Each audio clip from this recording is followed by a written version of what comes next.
What's up, y'all? I'm here to talk about a serious topic. It might make a bunch of you uncomfortable, but honestly, I don't care. If what Nike did with Colin Kaepernick bothers you, you're probably a racist. You probably believe all athletes should just ball and just shut up, right? You're probably a racist. You'll probably say he should have did something in his community rather than use his platform to affect others. Just play the game. That's what we came to see. You'll probably give all the suggestions in the world, but won't participate in changing the culture. If any of these issues bother you, hi, I would like to introduce myself.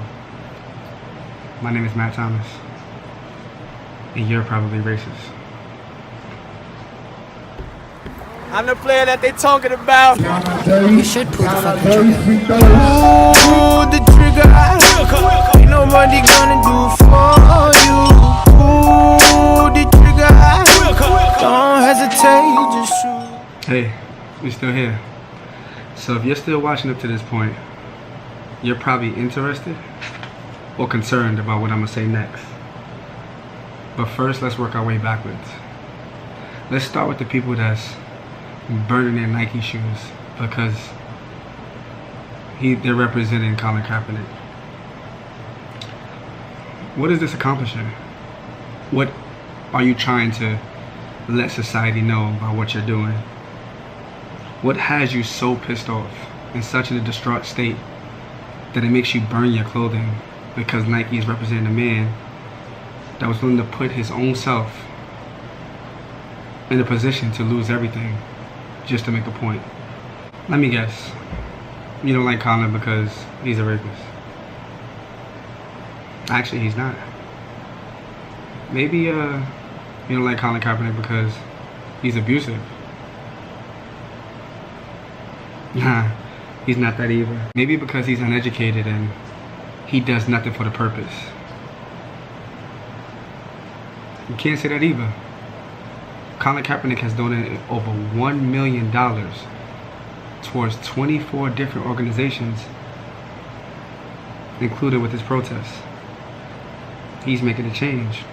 Get the concept of burning Nike clothing because they decided to use Colin Kaepernick for the 30th anniversary. There are people that are much less fortunate, but I guess this is first world country problems. You know, we don't have to deal with the third world country stuff. There's kids in Africa that have to walk 50 miles just to get a drink of water. But we're burning our clothes because a man kneels over in the corner trying to protest something that's big. Let me guess. It's not affecting you. You don't have to worry about this in your family household. So why should it apply, right? If at this point you feel like I'm talking about you and you feel disturbed, you're probably racist. I looked over a few statements that was discussed in the Colin Kaepernick situation, and you know, I was just seeing people comment different things. And one thing I do understand is that in a debate and an argument, you have to understand a couple of things. One, you have to understand that they're arguing facts, opinions, and ignorance. Once you figure out which one you're debating, then you know how much further you can go into a conversation. I'm going to read you a statement by an anonymous person. They basically said, why would anyone want to support a guy who took a knee to highlight the disproportionate use of force against black people in America is just beyond me. Someone had to protest the First Amendment rights to someone else's protest while claiming their own First Amendment rights to protect their rights to protest. America. With that being said, I just don't understand what to say to that. How can you not see the bigger issue? The issue is all in front of us. Some of us act like it's not bothering us because we don't have to deal with it every day.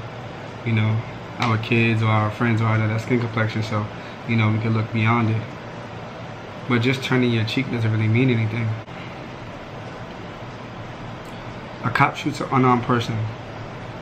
Nothing happens. The president makes fun of disabled people. Nothing happens. President makes racial comments. Nothing happens. Veterans are homeless and killing themselves from PTSD. Nothing happens. The president molests women. Nothing happens.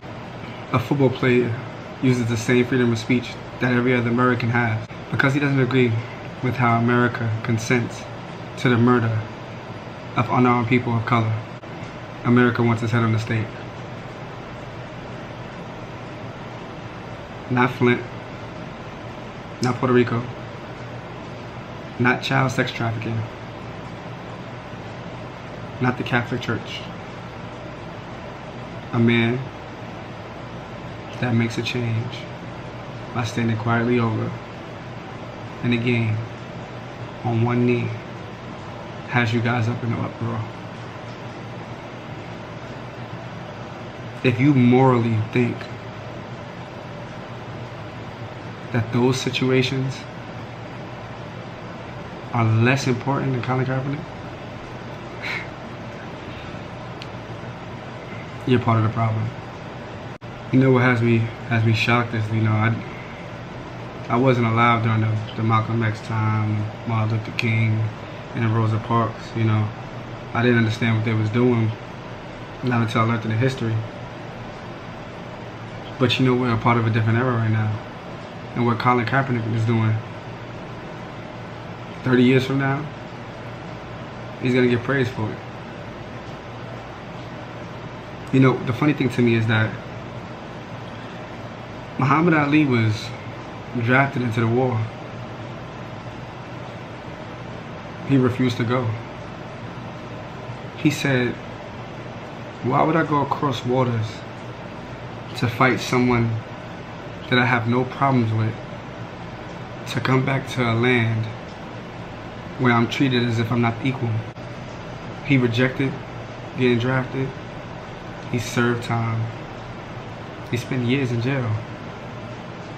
And to this day, you name a professional athlete that's more praised than Muhammad Ali. So those of you that have a problem with Colin Kaepernick, your kids is probably gonna look up to him sooner or later. That's the uncomfortable part about it.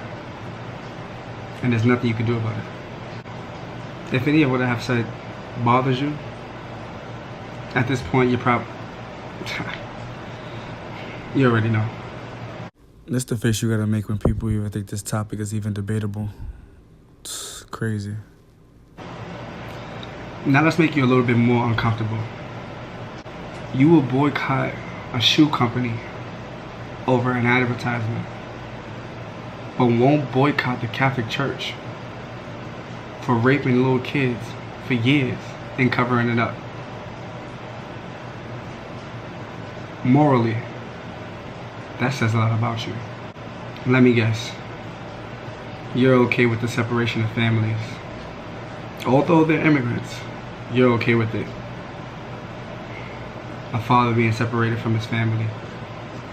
Children as young as a couple of months being separated from their family. Oh, but they'll find their family sooner or later. How? You're a couple of months old.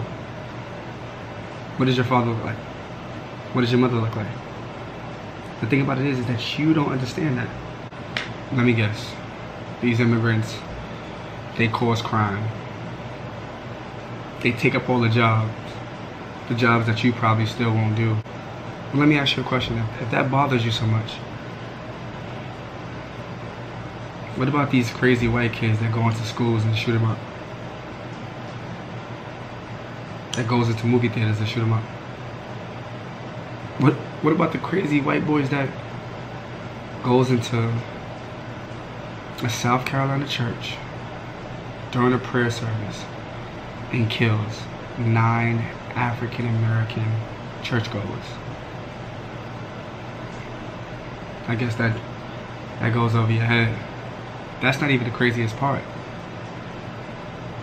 Dylan Roof killed those people. When the cops got to the scene, they put a bulletproof vest on him as if he was the one that needed to be protected. Before he got to the jail cell, they took him to Burger King so he could have it his way. I guess nobody sees nothing wrong with that. We gotta make sure we take care of them, right? If you're in agreement with this, well, you know where I'm going, right? But if you're still in denial and you have to wonder if this is right, here's my how to know if you're racist. Number one, if you say you're not racist at least twice a week, you're probably racist. If you have to say, whoa, whoa, whoa, I'm not racist, I have black friends, as if they're trophies to be shown around just to show like, hey, I have some black people in my circle, you're probably racist. And last but not least, if you do not think the President of the United States is racist, you are definitely racist. There's not much more to say after that. And this is to all my people that are watching, whether black, white, Spanish, purple, yellow, blue, the ones that stand for this topic and stuff like that. Sometimes, you know, things get tough, but sometimes when it feels like you're buried, don't think of it like that. Just know you've just been planted.